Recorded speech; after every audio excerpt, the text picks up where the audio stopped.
19 years ago, Will Smith stood alone in an empty New York City and gave us one of the greatest post-apocalyptic movies ever made. Then his character made the ultimate sacrifice at the end, and the story was over. Or so we thought. I Am Legend 2 has just been officially confirmed. Will Smith is back. Michael B. Jordan is joining him. They've locked in a director, and the script is being written by the same person who wrote the original. But here's the twist that changes the entire franchise. The sequel is pretending the ending you saw in theaters never happened. They're rewriting the canon. And once you hear why, it actually makes this movie even more exciting. Let's address the obvious. In the 2007 theatrical cut, Will Smith's character Dr. Robert Neville sacrifices himself. He detonates an explosive, taking the Darkseekers with him, and gives the cure to Anna and the boy so they can escape to a survivor colony in Vermont. He's gone. The movie ends. Credits roll. The film made $585 million worldwide.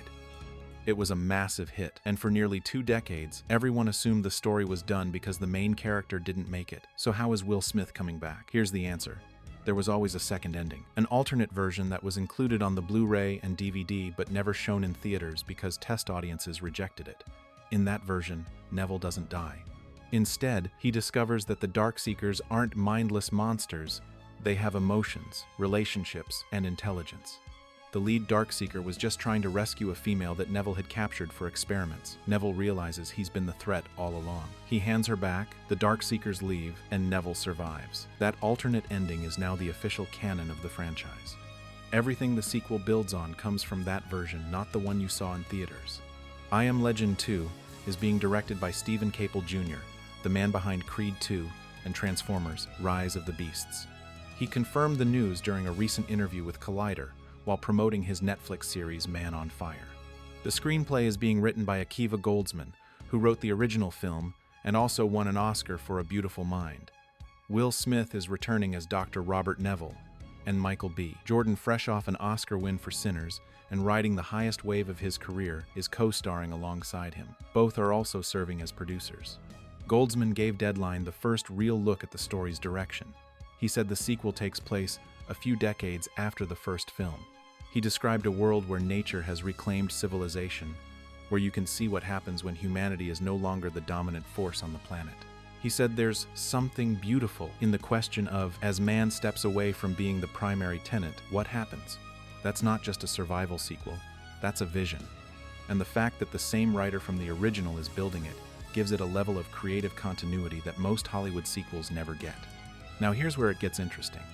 When the sequel was first announced, everyone assumed Michael B. Jordan would play Neville's son. It made sense, the age gap works, the visual resemblance is there, and it would be an easy emotional hook.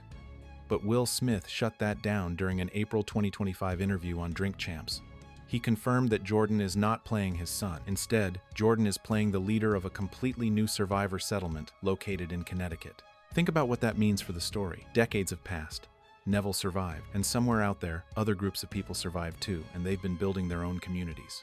Jordan's character isn't just a sidekick, he's leading an entire settlement. That sets up a dynamic where you've got two powerful men with different philosophies about how to rebuild the world after a global catastrophe.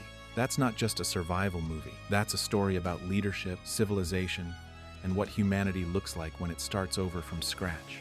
Smith spoke about the project with Entertainment Tonight and said, "I think it's looking good." He also praised Jordan directly, saying, "That dude is the truth, so I would love to do that." The respect between them is real, and their chemistry on screen could define the next chapter of this franchise. The reason this matters right now is because both men are in career-defining moments. Will Smith has been quietly rebuilding after the Oscars incident nearly ended his career. His reputation took a serious blow. Studios pulled back, projects went quiet. But in 2026, he's making his return with the Michael Jackson biopic controversy, proving he's still a headline-level name, and now I Am Legend 2 giving him a blockbuster comeback vehicle. Michael B. Jordan is on an absolute tear. He won his first Oscar, putting him next to Will Smith in a post-apocalyptic franchise with a $150 million original budget and nearly $600 million in box office. No release date has been announced yet. Warner Brothers is keeping things tight. 19 years after the original, a character we thought was gone brought back through an alternate ending. A new world set decades in the future.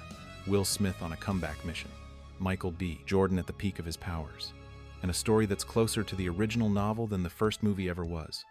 I Am Legend 2 isn't just a sequel, it's a second chance for the franchise, for Will Smith, and for a story that was never supposed to end the way it did. Subscribe, because when the trailer drops, we're breaking it down frame by frame.